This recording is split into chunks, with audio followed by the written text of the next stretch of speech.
يا أيها الذين آمنوا كتب عليكم الصيام.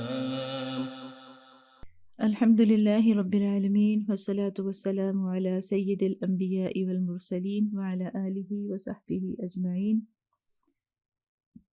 أما بعد فأعوذ بالله من الشيطان الرجيم. بسم الله الرحمن الرحيم. قال الله تعالى في كتابه العزيز: يا أيها الذين آمنوا كتب عليكم الصيام كما كتب على الذين من قبلكم لعلكم تتقون. صدق الله العظيم. رب اشرح لي صدري ويسر لي أمري واحلل عقدة من لساني يفقهوا قولی. اس آیت کے اندر اللہ تعالیٰ نے جن روزوں کی فرضیت کا ذکر کیا ہے، تو ان روزوں کی فرضیت کا مہینہ یعنی رمضان المبارک الحمدللہ ایک بار پھر ہم سے بہت قریب آ چکا ہے، اور ہمارے رمضان کے درمیان اب صرف چند ہی دن باقی ہیں۔ اللہ تعالیٰ ہم سب کو توفیق دیں کہ ہم پوری صحت کے ساتھ، ایمان کے ساتھ، عافیت کے ساتھ اس رمضان تک پہنچ سکیں اور اس کو اچھے طریقے سے گزار سکیں۔ تو ہر باری ہم جب رمضان قریب آتا ہے تو استقبال کے حوالے سے باتیں شروع ہوتی ہیں، ہم گفتگو کرتے ہیں، سنتے ہیں، سناتے ہیں کہ رمضان کا استقبال اچھی طرح سے ہو، تو ہم پہلے سے اپنے آپ کو اس کے لیے تیار کرتے ہیں۔ اس دفعہ مجھے ایسا لگا کہ رمضان کی شان تو اپنی جگہ مسلم ہے، اور جیسا کہ بعض اوقات ہوتا ہے کہ آپ کسی مہمان کی طرف بھی دیکھتے ہیں کہ جو آنے والا ہے وہ کس شان کا ہے، لیکن ساتھ ہی آپ اپنے احوال کو بھی دیکھتے ہیں کہ آپ کس کیفیت سے گزر رہے ہیں، تو استقبال میں دونوں چیزیں ہی شامل ہوتی ہیں۔ تو اس بار ایسا لگا کہ تھوڑی سی گفتگو اپنے حالات کے حوالے سے کر لی جائے کہ رمضان تو اسی شان سے ہر بار آتا ہے، لیکن ہم تھوڑا سا یہ دیکھیں کہ ہم کس حالت میں اور کن کیفیات کے ساتھ رمضان کا استقبال اس بار کریں گے۔ تو ایک تو انفرادی چیزیں ہیں، ظاہر ہے کہ ہمیں ان کا جائزہ انفرادی سطح پہ ہی لینا چاہیے۔ میں اپنا لے سکتی ہوں، آپ اپنا لے سکتے ہیں کہ کس طریقے سے ہم نے پچھلے رمضان کو رخصت کیا تھا، کیا عزائم تھے، کیا کیفیات تھیں، اور اب ہم دوبارہ ان عزائم کو کتنا ان پر عمل کر سکے، کتنے ارادے پورے ہوئے، کیا کمی رہی، پچھلی بار ہماری ایمان کی، صحت کی، عافیت کی، اللہ کی نعمتوں کی کیا صورتحال تھی، اب کیا ہے۔ تو یہ ساری چیزیں، ان کا جائزہ ہم خود لیں گے اپنے سطح پر، لیکن یہاں پر ہم اجتماعی حوالے سے بات کرتے ہیں کہ اجتماعی طور پر ہماری کیا کیفیت ہے، اور اس بار ہم کیسے رمضان، کن حالات میں رمضان کا استقبال کرنے جا رہے ہیں۔ تو مجھے بڑا ہی خوبصورت ایک یہ مناسبت لگی کہ ہم سب کو پتہ ہے کہ پاکستان کی رمضان کے ساتھ ایک بڑی خصوصی مناسبت ہے۔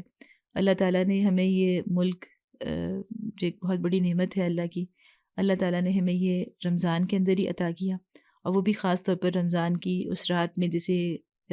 کہنا چاہیے کہ غالب گمان کے مطابق شب قدر سمجھا جاتا ہے۔ 27 رمضان المبارک کو اللہ تعالیٰ نے یہ پاکستان ہمیں عطا کیا۔ تو اس بار چونکہ پاکستان نے اپنی پیدائش کے 75 سال مکمل کر لیے تھے، اور اس بار 14 اگست کو پوری قوم نے 75واں یوم آزادی منایا تھا، تو مجھے لگا کہ یہ بہت ہی مناسب وقت ہے کہ ہم اس بار جب ہم 75 سال مکمل ہونے پر رمضان میں عطا کردہ اللہ کے اس تحفے کا ایک بار پھر استقبال کرنے جا رہے ہیں، تو ہم ذرا اس ساری مناسبت کو اپنے ذہن میں دہرائیں کہ رمضان کی پاکستان کے ساتھ کیا مناسبت ہے، اور اس میں اللہ کی کیا تدبیر شامل ہے، کیا تدبیر کار فرما ہے۔ تو اس حوالے سے ہی انشاءاللہ ہم بات کریں گے کہ آزادی کے 75 سال اور استقبال رمضان۔ سب سے پہلے تو ہم یہ دیکھتے ہیں کہ قیام پاکستان اور 27 رمضان، اس کے اندر جو دو چیزیں، یعنی قیام پاکستان کے اندر دو چیزیں شامل ہیں: پاکستان کا جغرافیہ اور پاکستان کا نظریہ۔ تو ان دونوں کے اندر ہی ہم دیکھیں کہ اللہ کی خاص تدبیر کا عمل دخل ہے، اللہ کی خاص تدبیر شامل نظر آتی ہے کہ پاکستان کا جو یہ جغرافیہ بنا ہے یہ بھی اللہ کی تدبیر سے بنا، اور اس کو ایک خاص نظریے سے جوڑنے میں بھی اللہ کی تدبیر بہت زیادہ ہمیں نمایاں طور پر کار فرما نظر آتی ہے۔ تو جہاں تک جغرافیہ کی بات ہے، اس کے بارے میں کہا جاتا ہے کہ اگر دیکھا جائے کہ پاکستان کے قیام کی پہلی اینٹ کب رکھی گئی تھی، تو ہندوستان کی تاریخ کے اوپر جو بہت ہی قدیم اور مستند کتاب سمجھی جاتی ہے، تاریخ فرشتہ، اس کے اندر بھی اس بات کا ذکر ہے کہ جو جنگ ہوئی تھی شہاب الدین غوری کی پرتھوی کے ساتھ، اور یہ جو پرتھوی راج تھا ہندوستان میں ہندو راجا کا، یہ ہندوستانی اسے مضبوط ترین راج سمجھا جاتا ہے، ہندو راج سمجھا جاتا ہے، یعنی بہت مضبوط ریاستوں میں سے یہ تھی۔ اور یہ جو ان کی شہاب الدین غوری نے ان کے ساتھ جنگ کی، تو یہ جنگ 1192 یعنی 1192 کے اندر جو جنگ ہوئی تھی ترائن کی جگہ پر، جنگ ترائن کہلاتی ہے، تو یہ جنگ بہت ہی فیصلہ کن تھی۔ اس حوالے سے فیصلہ کن تھی کہ اس جنگ نے یہ ہندوستان کے اندر مسلمانوں کے مستقبل کا فیصلہ کیا، کہ اس سے پتہ چلا کہ مسلمان آئندہ ہندوستان کے اندر اپنے قدم جما سکیں گے یا نہیں، اور آئندہ عرصے میں آنے والے وقت میں ہندوستان کے اندر مسلمانوں کی حیثیت کیا ہوگی، ان کا مستقبل کیا ہوگا، وہ کتنی جڑ پکڑ سکیں گے۔ تو یہ بہت ہی اہم ترین جنگ تھی، اور اس کے بارے میں کہا جاتا ہے کہ تقریباً کوئی 3 لاکھ سے زائد فوج تھی پرتھوی کے ساتھ، اور بہت ہی مضبوط ترین راج اس کا تھا۔ اور اس کے مقابلے میں غوری کے پاس کوئی 1 لاکھ کے قریب فوج تھی۔ بہرحال جس طرح ہوتا ہے معاملہ، روایت ہے کہ جنگ کے آغاز سے پہلے خط و کتابت کی جاتی ہے اور اپنی شرائط و مطالبات سامنے رکھے جاتے ہیں۔ تو غوری نے جو پرتھوی کو خط لکھا جنگ شروع ہونے سے پہلے، اس میں اس نے یہ مطالبہ رکھا کہ تم سرحد پنجاب اور سندھ یہ علاقے تم میرے حوالے کر دو، اور اس کے علاوہ باقی سب ہندوستان تمہارا ہے، تو پھر میں جنگ نہیں کروں گا۔ اور اس وقت بلوچستان جو تھا وہ پہلے سے ہی مسلمانوں کی وہاں پر حکومت تھی۔ تو اس کے بارے میں کہا جاتا ہے کہ یہ آپ دیکھ لیں کہ وہی جغرافیہ ہے جو اس وقت پاکستان کا ہے۔ اور پرتھوی نے یہ جو غوری نے جو یہ مطالبہ کیا تھا، اس کی بنیاد یہ تھی کہ یہ مسلم اکثریتی علاقے تھے۔ تو یہاں سے اللہ کی تدبیر ہمیں یوں سمجھ میں آئی کہ ہمیں معلوم ہے کہ محمد بن قاسم کے زمانے سے ہی یہاں پر مسلمان داخل ہو چکے تھے، اور اس کے بعد مسلمان جتنا بھی پھیلا ہے تو وہ اسلام جتنا بھی پھیلا ہے تو وہ مسلمان تاجروں کے ذریعے، علماء کے ذریعے، مبلغین کے ذریعے سے پھیلا۔ اور اس میں اللہ کی تدبیر یوں کار فرما رہی کہ اس تبلیغ کے نتیجے میں، اور جو ہندوستان کے لوگوں نے جس طرح سے اسلام کو اپنے دلوں میں اتارا اور اپنے قبول کیا، اسلام کے دائرے میں داخل ہوئے، تو وہ اس خطے کے اندر یعنی ان علاقوں کے اندر ہی زیادہ اسلام قبول کیا لوگوں نے، مسلمان ہوئے، یعنی یہ علاقے مسلم اکثریتی علاقوں میں تبدیل ہو گئے۔ اور یہ علاقے وہ تھے جو جغرافیائی طور پر یعنی زمینی طور پر ایک دوسرے کے ساتھ ملے ہوئے تھے۔ اگر یہ مسلم اکثریتی علاقے ہندوستان کے مختلف علاقوں میں پھیلے ہوئے ہوتے تو کبھی بھی یعنی غوری سے لے کر قائد اعظم تک کوئی یہ مطالبہ نہیں کر سکتا تھا کہ ان کو ایک علیحدہ ریاست بنا دیا جائے۔ تو دعوت و تبلیغ کے نتیجے میں ایسے ہی علاقوں کے اندر مسلمانوں کی اکثریت کا ہونا، جو کہ جغرافیائی طور پر، زمینی طور پر ایک دوسرے سے ملے ہوئے ہیں، اس میں اللہ کی بڑی تائید کا فرماتی۔ اور یہ خود بخود ایک نقشہ یعنی دنیا کے نقشے کے اوپر ابھر کے آ چکا تھا سامنے، اور وہ پھر ہمیشہ مسلمانوں کی تمناؤں کا مرکز بھی رہا، اور مسلمانوں کی ہمیشہ سے یہ خواہش رہی کہ وہ اس خطے کو ایک آزاد مسلم ریاست میں تبدیل کر سکیں۔ درمیان میں تو ظاہر ہے کہ طویل عرصہ مسلمانوں نے حکومت کی، اور اس کے بعد بھی ہم دیکھتے ہیں کہ شاہ ولی اللہ جو 18ویں صدی کے اندر، یعنی ایک طرف تو شاہ ولی اللہ نے جو بہت بڑا علمی فکری کام کیا اسلام کی تجدید کے حوالے سے، وہ الگ ہے، لیکن اس کے ساتھ ساتھ انہوں نے سیاسی طور پر اگر تو کسی سرسر زمین کسی تحریک کی بنیاد نہیں رکھی، لیکن ان کے خطوط کے اندر اس تحریک کا اور ایک اسلامی ریاست ہندوستان کے اندر ایک مسلم ریاست کا پورا نقشہ ملتا ہے، اور اس کے اندر بھی یہی والے علاقوں کا ذکر ملتا ہے۔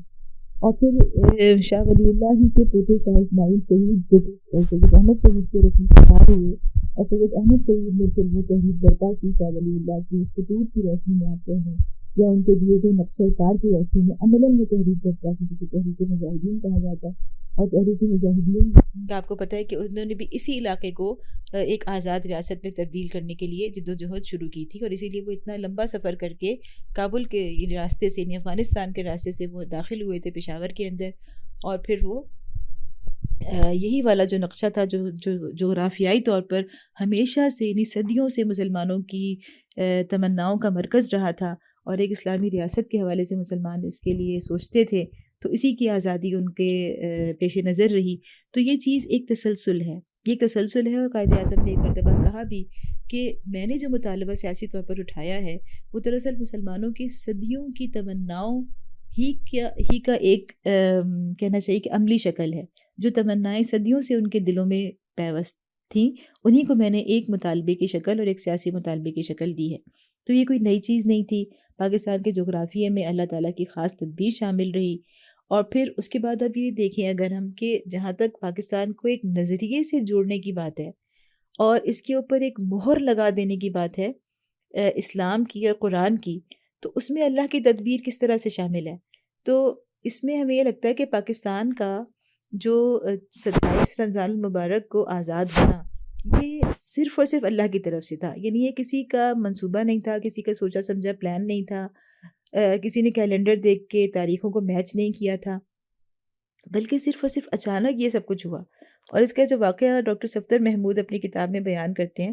وہ یہ کہتے ہیں کہ ماؤنٹ بیٹن جب آیا تھا، آخری وائسرائے ہوا وہ برطانیہ کا ہندوستان کے اندر، تو اس نے جب وہ آیا تو اس سے پہلے برطانیہ کا کوئی ارادہ نہیں تھا 1948 یعنی 1948 سے پہلے تقسیم کرنے کا، یعنی انڈیا کو تقسیم کرنے کا کوئی پلان نہیں تھا۔ لیکن جب ماؤنٹ بیٹن آیا اور اس نے یہاں پہ مختلف علاقوں کا آ کے دورہ کیا ہندوستان میں، تو اس کو نظر آیا کہ ہم بہت ہی خطرناک حالات میں ہیں اور بالکل ایک آتش فشاں بن چکا ہے ہندوستان، اور اس کو جتنا جلد از جلد ہم اس کی تقسیم کر دیں اور اس کو آزادی دے دیں اتنا ہی ہمارے حق میں بہتر ہے۔ تو پھر اس نے فوراً جلدی جلدی معاملات نمٹائے۔ ہمیں معلوم ہے کہ 3 جون 1947 کو اس نے تقسیم ہند کا جو پلان تھا اس کو اناؤنس کر دیا۔ 3 جون کو اس نے جب یہ پلان اناؤنس کیا تو اس کے اندر کسی قسم کی بھی تاریخ یا دن کا تعین نہیں کیا گیا تھا، اور پھر 4 جون کو اس نے پریس کانفرنس بلائی اسی حوالے سے، اور اس کے بارے میں بھی کہا جاتا ہے کہ یہ پورے انگریز کا جو حکومت رہی ہندوستان میں، اس میں اس نے صرف 2 مرتبہ پریس کانفرنس کی ہے، اور اس میں سے ایک یہ موقع تھا۔ تو ہم جان سکتے ہیں کہ وہ کس قدر اہمیت کی حامل پریس کانفرنس تھی، اور 300 سے زائد صحافی وہاں پر موجود تھے۔ تو اچانک ایک صحافی نے اس سے سوال کر لیا ماؤنٹ بیٹن سے کہ آپ نے اس کے لیے کوئی تاریخ بھی تو سوچ رکھی ہوگی۔ اب اس وقت وہ اس قدر اعتماد کے گھوڑے پر سوار تھا کہ اس کو لگا کہ اگر اب میں کوئی تاریخ اناؤنس نہ کروں تو یہ بڑی میری سکی ہو جائے گی۔ تو اگرچہ اس نے اپنی برٹش گورنمنٹ سے اس بارے میں کوئی نہ اس کو اپروول ملا تھا، نہ کوئی ایسی ڈسکشن ہوئی تھی، لیکن اس نے اس موقع پر اس کو خالی نہیں چھوڑنا مناسب نہیں سمجھا، اور تھوڑی دیر رک کر سوچا۔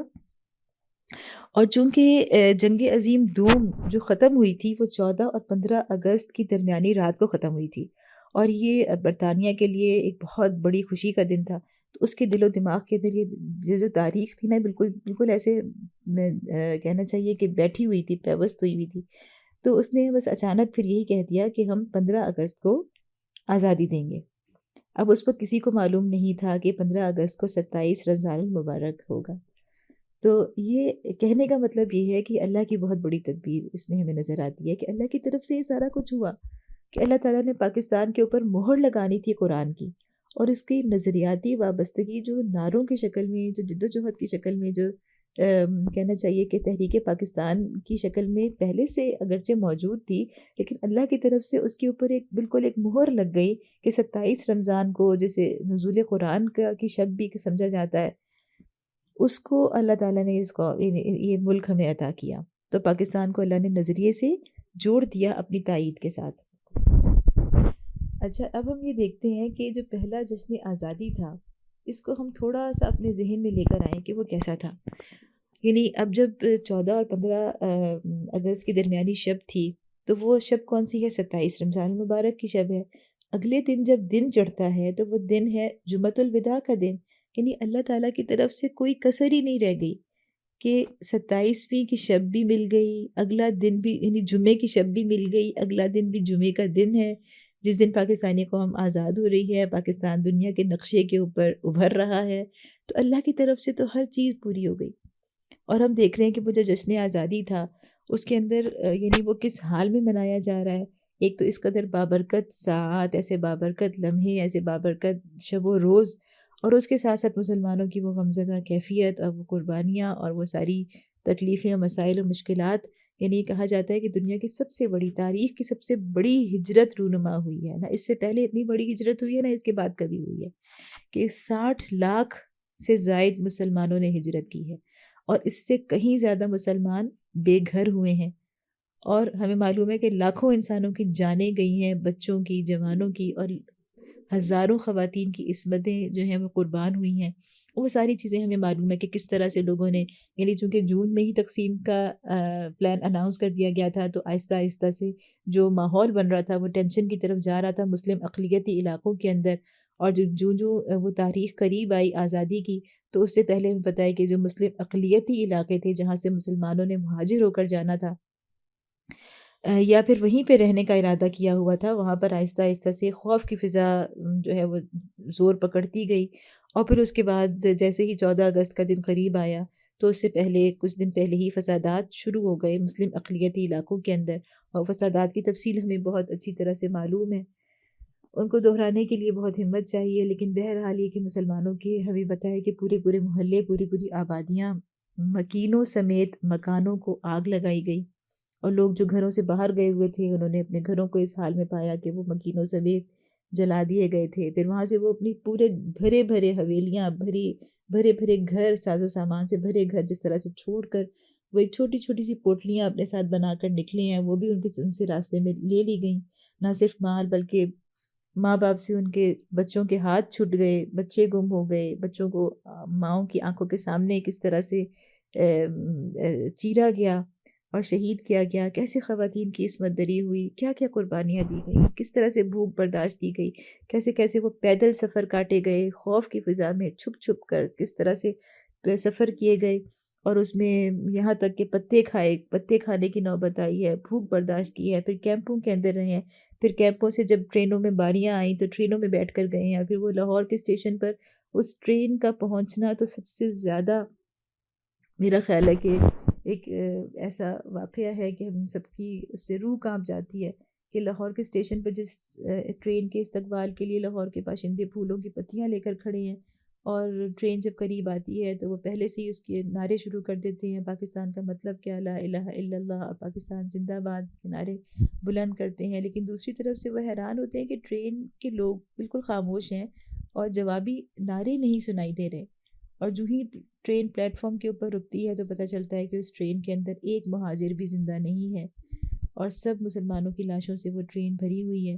تو بہرحال یہ ساری چیزیں اس لیے میں یہاں پر دہرا رہی ہوں کہ 75واں یوم آزادی تو ہم نے منایا، لیکن ان قربانیوں کو شاید ہم بھولتے جا رہے ہیں، کیونکہ نسلیں اس طرح سے اب وہ چیزیں آگے منتقل نہیں کر پاتی، تو ہمارا فرض بنتا ہے کہ ہم خود ان چیزوں کو پڑھیں، ان کو اپنے ذہن میں تازہ کریں، تاکہ ہم اپنی آئندہ نسلوں کو ان قربانیوں سے آگاہ کر سکیں۔ تو ایک تو یہ سب چیزیں کہ وہ کس حال میں قافلے پہنچے، اور جب وہ جو اگلے دن جب جشن منایا گیا یوم آزادی کا پہلا جشن، تو وہ کس یعنی خاک و خون میں لتھڑا ہوا وہ جشن تھا، لیکن دل سب کے شادماں تھے، دل سب کے خوش تھے، سب کے مطمئن تھے، یعنی اس قربانی پر انہیں کوئی احساس زیاں نہیں تھا، کسی نقصان کا ان کے دل میں کوئی دکھ نہیں تھا، کوئی صدمہ نہیں تھا، بلکہ ان کو یہ پتا تھا کہ ہم نے قربانی ایک بہت بڑے مقصد کے لیے دی ہے۔ تو اس حوالے سے یہ بات لگتی ہے کہ جو سب سے نمایاں چیز تھی اس ساری قربانیوں کے اندر، ان تکلیفوں کے اندر، وہ اصل چیز یہ تھی کہ ان کے ذہنوں میں جو پاکستان کے قیام کی غرض و غایت تھی وہ بالکل واضح تھی، اور اس میں بالکل وہ کلیئر تھے، یکسو تھے، اور اسی غرض و غایت کی وجہ سے وہ اتنی بڑی بڑی قربانیاں دینے کے لیے تیار ہوئے، بلکہ پاکستان بننے کے بعد بھی جو مہاجرین کا اتنا بڑا لوڈ اس مملکت کے اوپر آ گیا تھا، دوسری طرف ہندوستان کوئی وسائل نہیں دے رہا تھا، اور جو کچھ پاکستان کا حصے کی چیزیں تھیں وہ اس کو روکے ہوئے بیٹھا تھا، اور پھر کشمیر کے اوپر اس نے حملہ کر دیا تھا۔ یہ ساری چیزیں جس طرح سے کشمیر کو اپنے اس کے اوپر قبضہ، اور پھر آدھا پنجاب لے لیا، اور جو کچھ چیزیں ہو رہی تھیں اس کے ساتھ یہ بات بالکل اس وقت لگ رہی تھی کہ پاکستان شاید چل ہی نہیں سکے گا، یہ فوراً ہی ختم ہو جائے گا، اور اس کے لیے اپنے آپ کو زندہ رکھنا بڑا مشکل ہوگا، لیکن پاکستان زندہ رہا، اور وہ صرف اسی وجہ سے کہ مسلمانوں کی مکمل یکسوئی تھی اس حوالے سے کہ پاکستان انہوں نے ایک بڑے مقصد کے لیے حاصل کیا، اور یہ ساری قربانیاں دینے کے باوجود وہ سجدے تھے، وہ جو 3 دن کے بعد وہ پہلی عید، یعنی وہ سب کچھ جو قربانیاں تھیں وہ روزے کی حالت میں تھیں، وہ فاقے کی حالت میں تھیں، اور پھر جو پہلی عید منائی گئی وہ بھی ظاہر ہے ہم جانتے ہیں کہ کتنے لوگوں سے کتنے ان کے پیارے بچھڑ چکے تھے، اور اس حال میں بھی جو عید منائی گئی وہ بہرحال خوشیوں کی عید تھی، کیونکہ مسلمانوں کو ایک بہت بڑی نعمت حاصل ہوئی تھی، اور ایک ایسی نعمت کہ آپ یعنی پاکستان دنیا کے اندر واحد اسلامی نظریاتی ملک ہے۔ اس سے بڑی اچیومنٹ ہم سمجھتے ہیں کہ کوئی نہیں ہو سکتی، کہ جتنے بھی ملک مسلمانوں کے ملک ہیں لیکن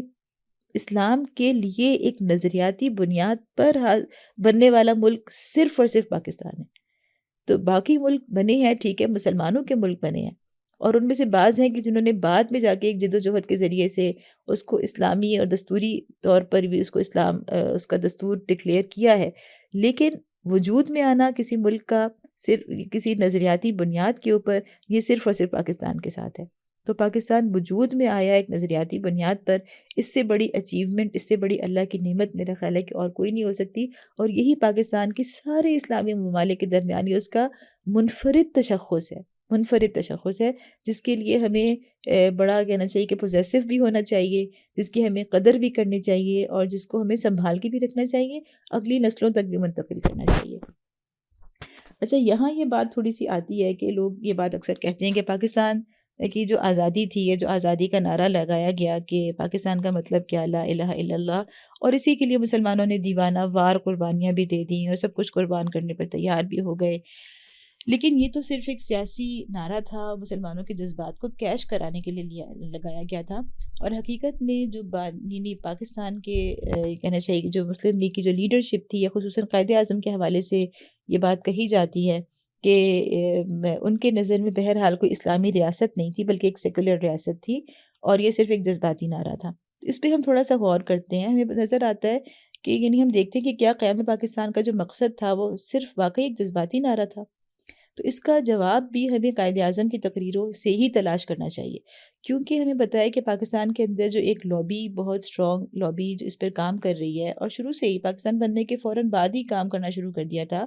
اب وہ پاکستان کو ایک سیکولر اسٹیٹ ڈکلیئر کرانا چاہتے تھے، اب بھی چاہتے ہیں، اور اس کے لیے وہ قائد اعظم کے ساتھ اس کو منسوب کرنا چاہتے ہیں۔ وہ کہتے ہیں کہ پاکستان کے بانی قائد اعظم کے ذہن میں ایک سیکولر اسٹیٹ تھی، اور وہ اس کے لیے خصوصی حوالہ دیتے ہیں قائد اعظم کی تقریر جو انہوں نے 11 اگست 1947 کو کی تھی، اور اس میں انہوں نے مائنورٹیز کے حوالے سے یہ بات کی تھی کہ اقلیتوں کو پاکستان کے اندر مساوی حقوق حاصل ہوں گے، اور ظاہر ہے کہ یہ بات بالکل درست ہے کہ اسلامی ریاست کے اندر بھی اقلیتوں کو مساوی حقوق حاصل ہوتے ہیں، لیکن اس کے علاوہ ہمیں بہت اس بات کو سمجھنا چاہیے کہ خصوصاً جو اساتذہ کرام ہیں، جو بچوں کو پڑھانے والے ہیں، جو اگلی نسلوں کو تیار کرنے والے ہیں،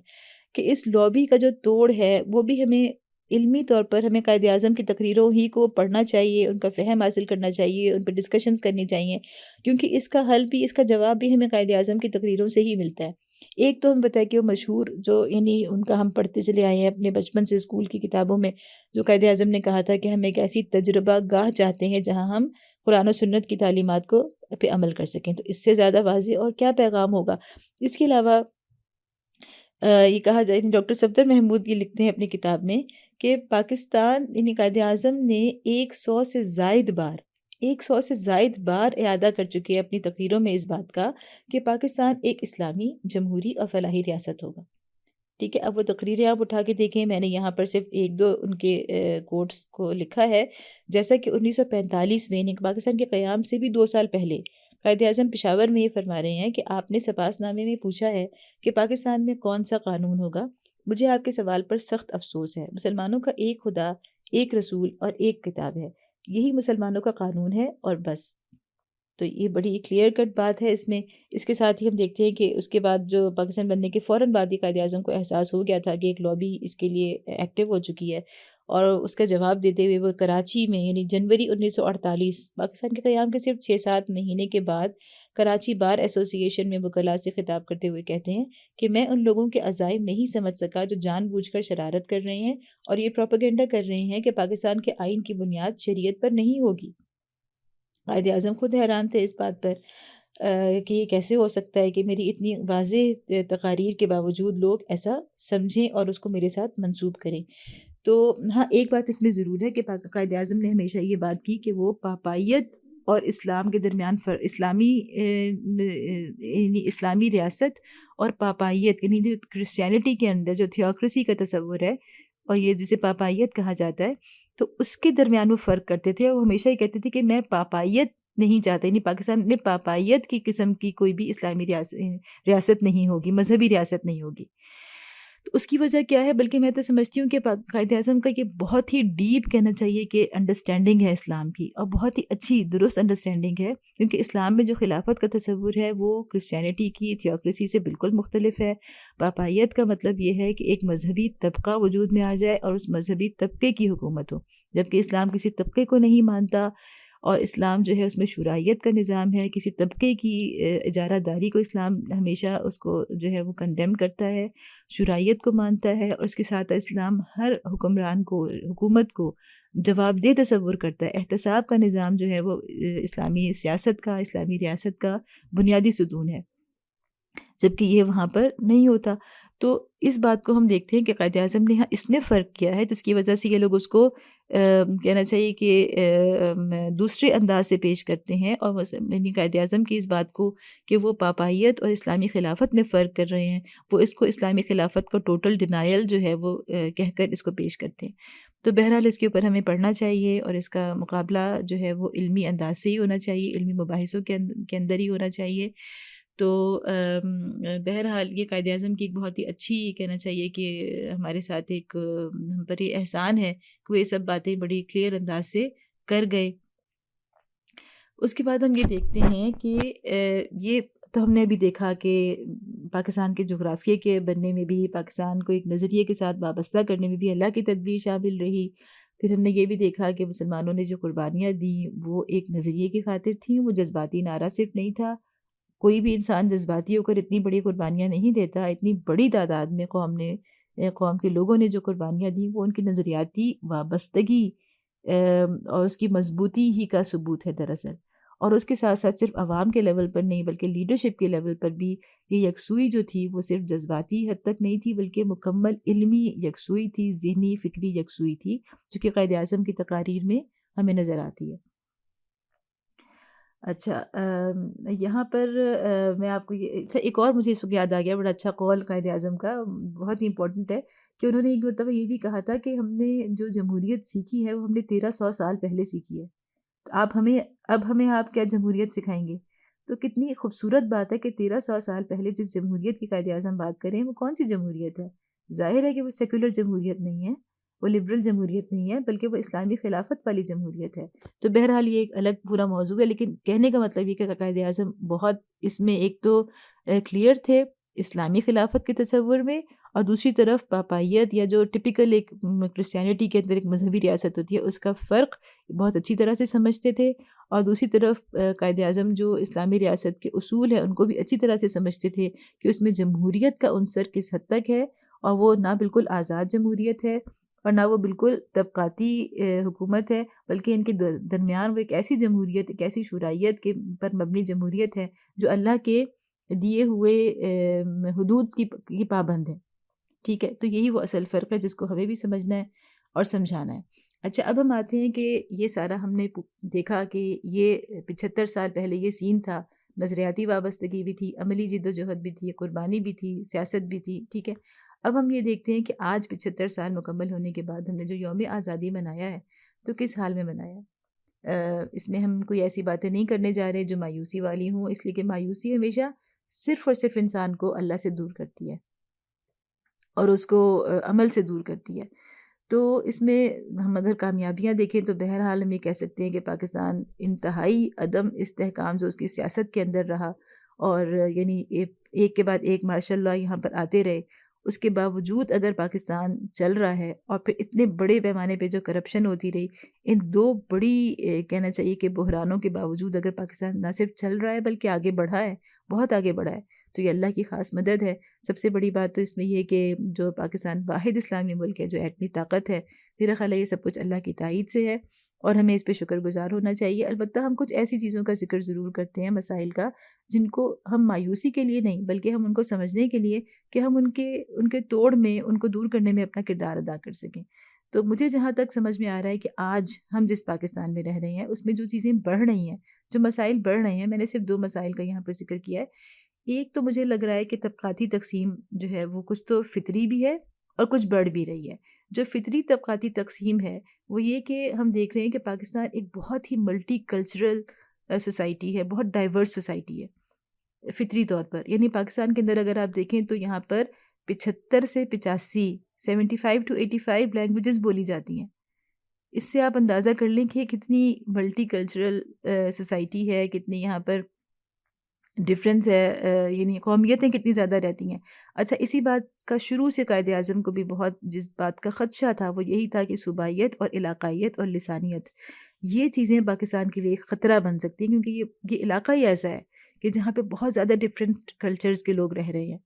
تو اگر انہوں نے اپنی لسانی بنیادوں پہ یہ کھڑے ہونے شروع ہو گئے تو پھر انہیں کوئی ٹوٹنے سے نہیں روک سکتا۔ جیسے ہم وہ بچپن میں دیکھا تھا، ایک پمفلٹ ہوا کرتا تھا، قومیتیں یا پیاز کے چھلکے، تو بڑا ایسے لگتا ہے، بڑا اچھا سا عنوان کہ مطلب یہ ایسے ہیں قومیتیں پاکستان کے اندر کہ بس پیاز کے چھلکوں کی طرح۔ اگر آپ نے اس بنیاد پہ شروع کر دیا اتحاد کرنا تو پھر تو آپ کو یہ اتحاد تو صرف اور صرف افتراق اور انتشار کا ذریعہ بنے گا۔ ٹھیک ہے، تو دوسری طرف ہم دیکھیں تو پاکستان کے اندر جو مسلمان آبادی ہے وہ کتنی ہے، 96.47۔ اس کا مطلب یہ کہ اللہ تعالیٰ نے فطری طور پر پاکستانیوں کو اللہ تعالیٰ یہ بتا رہے ہیں کہ تم لوگ اور کسی بات پہ، تمہارے اتحاد کی بنیاد اسلام کے علاوہ کوئی ہو ہی نہیں سکتی۔ تم لوگ تو اتنے چھوٹے چھوٹے گروہوں میں بٹ جاؤ گے اگر تم نے لسانی بنیاد پہ اتحاد کرنا شروع کیا یا علاقائی بنیاد پر یا کسی اور پر۔ تمہیں تو اللہ تعالیٰ نے جوڑ دیا ہے فطری طور پر 96.47 مسلمان بنا کر کہ تمہارے لیے اتحاد کی بنیاد بچتی ہی یہ ہے۔ تو ایک یہ کہ طبقاتی تقسیم بہرحال وہ موجود ہے، علاقائیت سے بچانے کے لیے، لسانیت سے بچانے کے لیے ہمیں اپنی قوم کو کوشش کرنی ہے، کیونکہ یہ پاکستان کے اندر کہتے ہیں نا کہ یہ ایک پوٹینشل ہے۔ ٹھیک ہے، تو یہ اس کو ہم نے اس کا خیال رکھنا ہے کہ کسی بھی طرح ہماری جو یعنی پاکستان کے اندر، معاشرے کے اندر یہ تقسیم بڑھے نہ، بلکہ ہم مسلمان ان کے اسلام کے اوپر ان کو متحد کرنے کے لیے کوشش کریں۔ اچھا، دوسری تقسیم جو بڑھ رہی ہے وہ یہ کہ مڈل کلاس کم ہوتی جا رہی ہے۔ اچھا، مڈل کلاس جب کسی سوسائٹی کے اندر اس کا حجم زیادہ ہوتا ہے تو اس کا مطلب ہوتا ہے کہ وہ سوسائٹی ذرا سٹیبل ہے، یعنی اس میں امیر اور غریب دو انتہائیں کم ہیں اور مڈل زیادہ ہے۔ لیکن مڈل کلاس ہم دیکھ رہے ہیں کہ اس کا گراف جو ہے وہ تیزی کے ساتھ نیچے آیا ہے۔ اس میں تو خیر ایک پوری دنیا کے اندر بھی جو انفلیشن ہے اور جو اکنامک پرابلمز ہیں وہ بھی ظاہر ہے کہ اس میں شامل ہیں، لیکن خاص طور پر پاکستان کے اندر ہم دیکھ رہے ہیں کہ جو گراف 20.6 سے 7% پر آ گیا ہے 2018 کے بعد 2019 تک، اور پھر گزشتہ سال جو سیلاب آیا ہے اس کی وجہ سے تو بہت زیادہ غربت کا گراف بڑھ گیا ہے پاکستان میں۔ آپ کو شاید اندازہ ہو کہ ورلڈ اکنامک فورم نے پاکستان کے گزشتہ سال کے سیلاب کو 2022 میں جو سیلاب آیا ہے اس کو دنیا یعنی 2022 کے دنیا بھر کے 10 بڑے واقعات میں شمار کیا ہے ورلڈ اکنامک فورم نے۔ تو اس کا مطلب یہ ہے کہ جو سیلاب گزرا ہے وہ بہت بڑی تباہی تھی، بہت بڑی، اور اس کے بعد پاکستان اتنی جلدی اپنی جگہ پہ نہیں آ سکتا۔ تو اس میں یہ ساری چیزوں کا کہنے کا مطلب یہ ہے کہ دو ایکسٹریمز بڑھ رہی ہیں، تیزی کے ساتھ بڑھ رہی ہیں، امیر اور غریب کا فرق بڑھ رہا ہے۔ تو اس طبقاتی تقسیم یہ بھی ایک، یہ نہیں ایک خطرہ ہے، یہ ایک مسئلہ ہے۔ ٹھیک ہے، تو طبقاتی تقسیم کسی بھی طرح کی ہو اس کو کم کرنے کی کوشش کرنا یہ اس مسئلے کا حل ہے۔ دوسرا جو ہمیں نظر آ رہا ہے مسئلہ طبقاتی تقسیم کے ساتھ ہی وہ یہ کہ شدت پسندی، یعنی ایک طرف تو طبقات کی تقسیم، اور پھر اگر ان طبقات میں شدت بھی آ جائے، شدت پسندی کا رجحان بھی آ جائے تو آپ سوچیں گے وہ کتنی خطرناک چیز ہو جائے گی۔ ٹھیک ہے، تو یہ جو شدت پسندی آ رہی ہے وہ اس مسئلے کو کیا کہتے ہیں کہ دو چند کر رہی ہے۔ ٹھیک ہے، طبقاتی تقسیم کے مسئلے کو دو چند کر رہی ہے۔ شدت پسندی کیسے آ رہی ہے کہ ٹھیک ہے کہ شدت پسندی تو یعنی ہم دیکھیں کہ مسلکیت کے اعتبار سے بھی، سیاسی اعتبار سے بھی، مذہبی اعتبار سے بھی شدت پسندی کے رجحانات بڑھ ہی رہے ہیں، کم نہیں ہو رہے۔ یعنی اس سے پہلے بھی ہمیشہ شیعہ سنی ہم سب اکٹھے ایک ہی جگہ رہتے تھے، لیکن جو فسادات اور جو شدت پسندی کے کچھ پچھلے عرصے میں جو چیزیں شروع ہوئی ہیں وہ اس سے پہلے پاکستان میں نہیں تھیں۔ اسی طرح سیاست کے حوالے سے دیکھیں تو جو ایک دوسرے کی تضحیک اور تذلیل کا جو کلچر آ چکا ہے وہ پاکستان میں اس سے پہلے اتنا نہیں تھا۔ تو یہ شدت پسندی ایک بڑا مسئلہ، اور پھر اس طبقاتی تقسیم کی موجودگی میں جب شدت پسندی آتی ہے تو وہ اسے بہت زیادہ بڑھا دیتی ہے۔ تو شدت پسندی کے اوپر ہم تھوڑی سی بات کریں تو ہمیں یہ لگتا ہے کہ ان مسئلوں کا حل، دونوں مسائل کا حل کیا ہے؟ تو دونوں مسائل کا حل حبل اللہ یعنی اللہ کی رسی ہے۔ اللہ کی رسی کیا ہے؟ قرآن ہے۔ اچھا، اس میں ہمیں یہ جو اوپر کی بات میں نے آپ سے کہی کہ جو علاقائیت ہے، لسانیت ہے، اس کو اسلام سے تبدیل کرنا، اتحاد کی بنیاد اسلام کو بنانا، اللہ کی رسی ہی ہمیں جوڑے ہوئے ہے۔ یہ تو ہمیں صاف نظر آ رہا ہے نا کہ پاکستانی قوم کو اگر کوئی چیز اکٹھا رکھ سکتی ہے تو وہ اس کی 96.47 آبادی جو ہے وہ اسلام ہی کی وجہ سے جڑی ہوئی ہے، ورنہ ان کے اندر بہت زیادہ کلچرز کا اور ہر طرح کا ڈفرینس ہے۔ تو یہ تو ہمیں صاف نظر آ رہا ہے کہ اس قوم کو قرآن یا اسلام ہی جوڑ سکتا ہے۔ لیکن یہ جو شدت پسندی والی بات ہے اس کو تھوڑا سا سمجھنا۔ اچھا، دوسری جو میں نے آپ سے بات کی تھی کہ جو یعنی امیر اور غریب کا فرق ہے، وہ والی طبقاتی تقسیم، اس میں بھی ظاہر ہے کہ قرآن ہی حل ہے، کہ وہی قرآن کا جو معاشی نظام ہے وہی اس کا حل ہے۔ اور تیسری جو میں نے آپ سے شدت پسندی کی جو بات کی، اس کا حل حبل اللہ کیسے ہے؟ اس کا حل ایسے ہے کہ ہم تھوڑا سا شدت پسندی کو سمجھیں کہ وہ ہے کیا، وہ کیا ہوتی ہے۔ شدت پسندی جہاں تک میں سمجھتی ہوں وہ یہ کہ ظاہر ہے کہ اگر میں کسی گروہ کے ساتھ ہوں، کسی سیاسی، کسی مذہبی گروپ کے میں ساتھ ہوں، تو اس میں کوئی حرج نہیں ہے، اور ہونا بھی چاہیے انسان کو، ظاہر ہے ہر انسان کو کچھ نظریات کا ساتھ دینا چاہیے، یہاں تک تو بات ٹھیک ہوتی ہے۔ لیکن جب ہم یہ سمجھنے لگتے ہیں کہ صرف اور صرف، یعنی ہم سمجھنے لگتے ہیں کہ سارا حق، ساری سچائی وہ میرے ساتھ ہے، ٹھیک ہے، اور ہم یہ سمجھنے لگتے ہیں کہ ہر کسی کو میرے ہی گروپ میں آنا چاہیے، اور کسی یعنی مجھے کسی کی طرف ہاتھ بڑھانے کی ضرورت نہیں ہے، یا میں یعنی دوسرے جو ہے ان کی کوئی بنیاد نہیں ہے، وہ بالکل بے بنیاد ہیں، وہ ان کے پاس ہر چیز ان کی ساری بنیادیں ہی ان کی غلط ہیں، اور میری ساری بنیادیں ٹھیک ہیں۔ یعنی اپنے آپ کو ہم جب یہ سمجھنے لگتے ہیں کہ ہم بالکل ٹھیک ہیں اور دوسرا بالکل غلط ہے، تو یہاں سے شدت پسندی آتی ہے۔ اس کا حل میں یہ کیوں کہہ رہی ہوں کہ اس کا حل قرآن ہے؟ اس کا حل قرآن اس لیے ہے کہ قرآن کیا کرتا ہے؟ قرآن دراصل ہمیں کچھ اصولوں کی طرف لے کے جاتا ہے جو کہ آفاقی اصول ہیں، پرنسپلز کی طرف لے کے جاتا ہے، اور ہمیں جزیات سے بچاتا ہے۔ مثلاً اگر آپ دیکھیں کہ قرآن کے اندر فقہی مسائل بیان نہیں ہوئے، قرآن مسلکیت کی طرف لے کے نہیں جاتا، قرآن اصولوں کی طرف لے کے جاتا ہے، ٹھیک ہے۔ تو انسان جب قرآن کی طرف ہم آتے ہیں تو ہمارے اندر سے مسلکیت والی جو شدت پسندی ہے وہ ختم ہو جاتی ہے۔ اسی طرح اگر ہم سیاسی اختلافات کر رہے ہیں تو بھی ہمیں سمجھنا چاہیے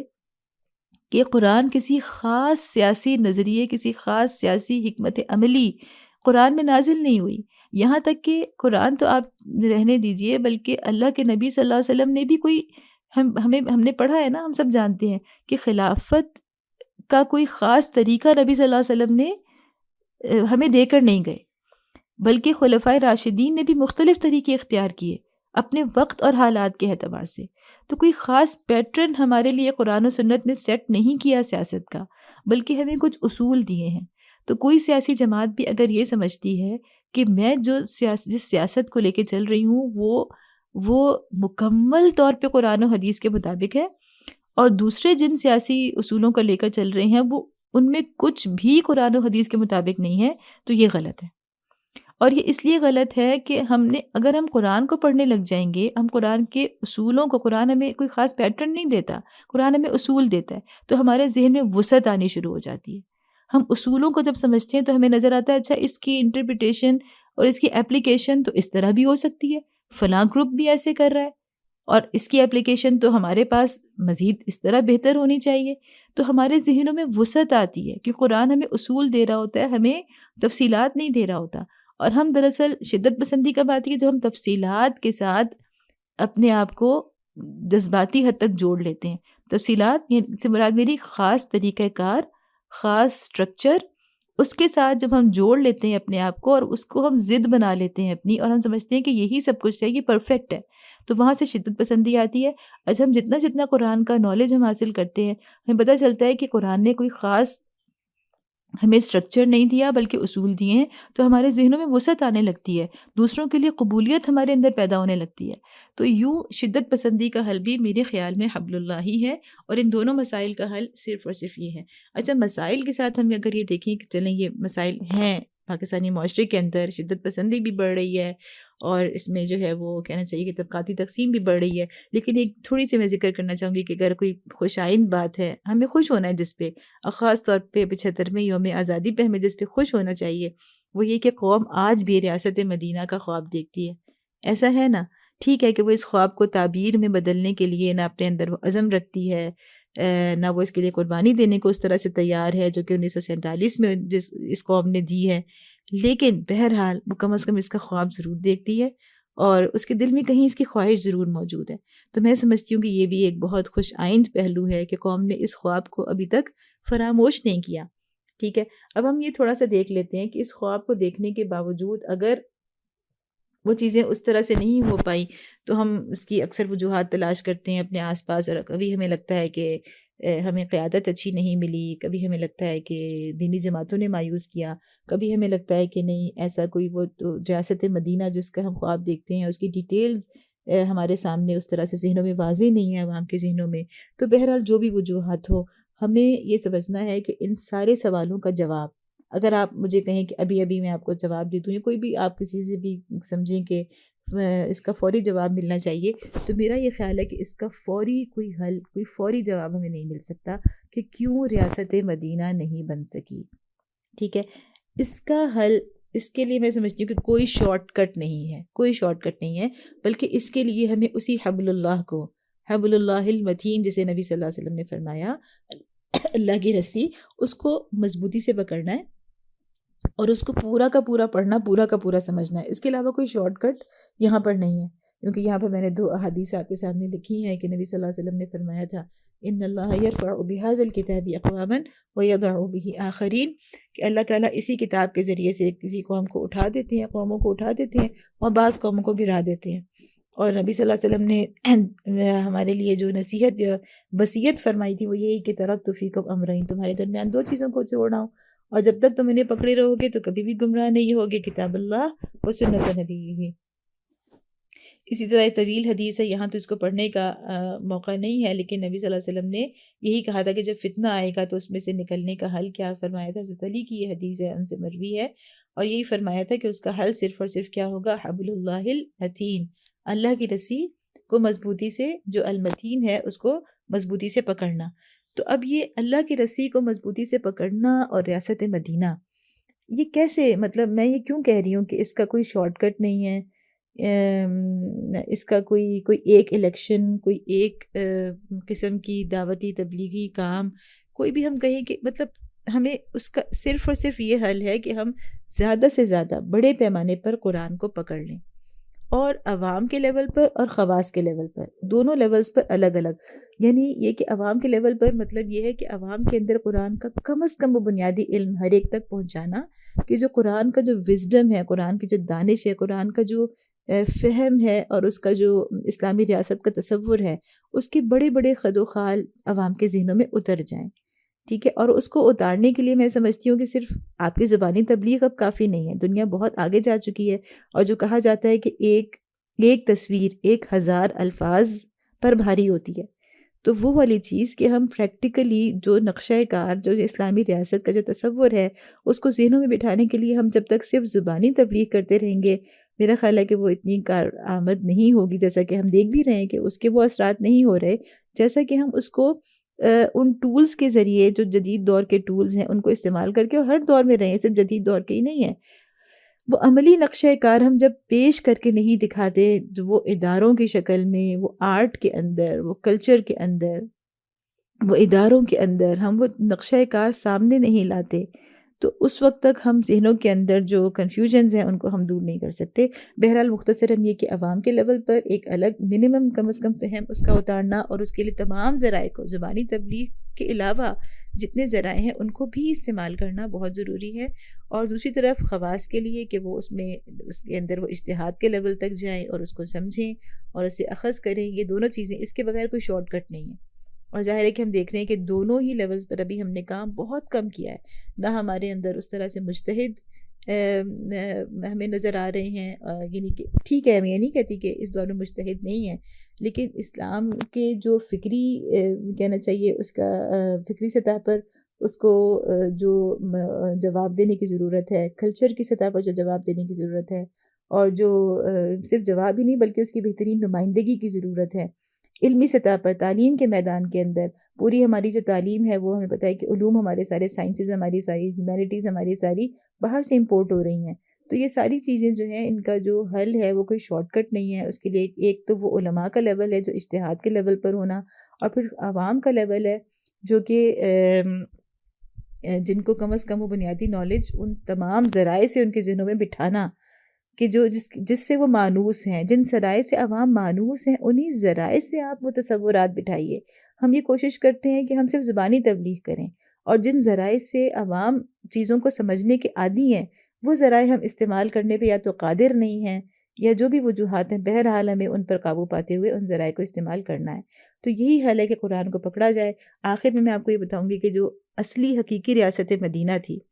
ٹھیک ہے، جو نبی صلی اللہ علیہ وسلم نے بنائی، اس کا اور رمضان کا بھی ایک بڑا خوبصورت تعلق تھا، ہے نا. اور اس میں بھی جیسے ہم نے دیکھا تھا کہ پاکستان اور جو میں نظریہ اور جغرافیہ دونوں کا تعلق رمضان سے رہا، اسی طرح ریاست مدینہ کا بھی نظریے اور جغرافیہ دونوں کا تعلق رمضان کے ساتھ رہا. کس طرح سے نظریے کا تعلق کیسے رہا ریاست مدینہ کا، کہ نزول قرآن کا جو دور تھا، نبی صلی اللہ علیہ وسلم نے فرمایا، یعنی قرآن میں آیا کہ شہر رمضان الذی انزل فیہ القرآن ھدی للناس وبینات من الہدی والفرقان. تو جب نزول قرآن ہوا تو دراصل آپ سمجھیں کہ قرآن کی دعوت کا دنیا میں آ جانا اسی وقت سے آپ سمجھیں، جیسے ہم نے کہا کہ غوری اور پرتھوی کی جنگ نے جو ہے پہلی اینٹ رکھ دی تھی، اسی طرح سے ہم دیکھتے ہیں کہ یہ بھی اسلامی ریاست کی پہلی اینٹ تو رکھ دی گئی تھی. وہ افراد کار تیار ہونے شروع ہو گئے تھے. اس نظریے کی کس بڑے پیمانے پر اور کس قربانی کے ساتھ تبلیغ شروع ہو گئی تھی. اور وہ نظریہ پہلے دن سے ہی، اگرچہ وہ لوگ بڑے اس وقت کمزوری کی حالت میں تھے، لیکن نظریہ مضبوط تھا. نظریہ پہلے دن سے ہی پورا کا پورا منتقل کیا گیا تھا. اور نبی صلی اللہ علیہ وسلم نے اسی وقت اس کمزوری کے دور میں بھی فرما دیا تھا کہ تم یعنی قیصر و کسریٰ یعنی عرب اور عجم تمہارے ہوں گے اگر تم نے یہ کلمہ مجھ سے لے لیا.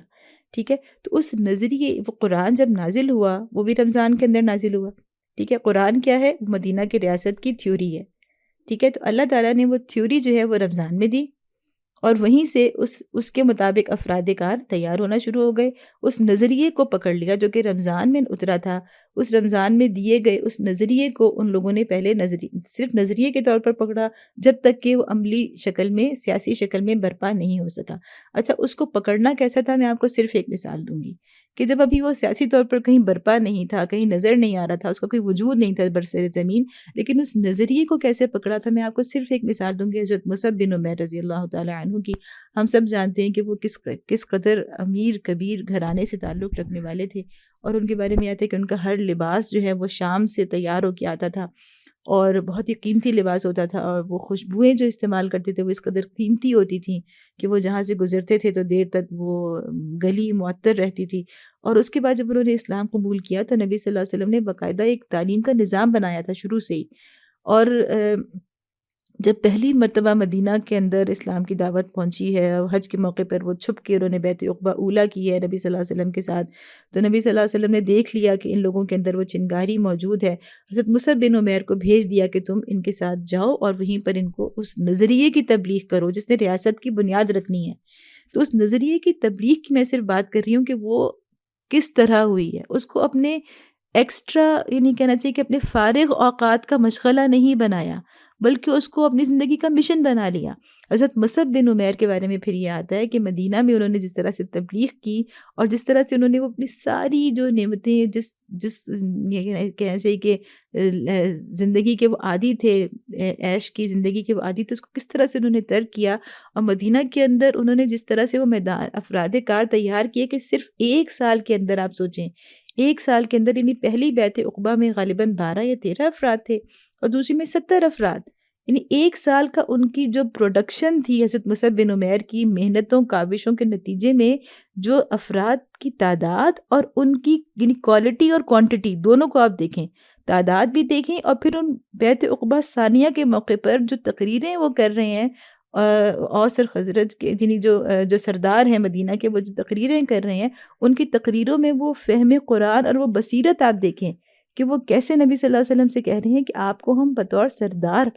لے کر جائیں گے. اور نبی صلی اللہ علیہ وسلم نے بار بار کہہ رہے ہیں کہ تمہیں پتہ ہے کہ تم کتنا بڑا خطرہ مول لے رہے ہو، اور وہ کہتے ہیں کہ آپ کے دشمن ہمارے دشمن ہوں گے، ہم پورے عرب سے جنگ مول لیں گے آپ کی خاطر. تو وہ ان کا جو فہم قرآن ہے، ان کا جو نظریے کا فہم ہے، آپ یہ دیکھیں کہ وہ کس کی کوششیں ہیں، وہ حضرت مصعب بن عمیر کی، اور ان کی زندگی کو آپ دیکھیں کہ ایک مرتبہ جب نبی صلی اللہ علیہ وسلم ہجرت کے بعد مسجد نبوی میں تشریف فرما تھے،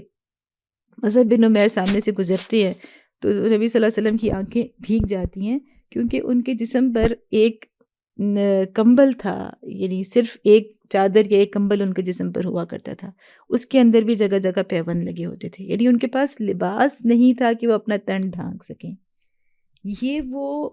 کہنا چاہیے کہ یہ وہ قربانی ہے نظریے کی، کہ جب تک برپا نہیں ہوتی ریاست، اس سے پہلے کی جو قربانی ہے، جو تیاری ہے، اس کی آپ کوالٹی اگر آپ دیکھنا چاہتے ہیں تو وہ ہمیں اس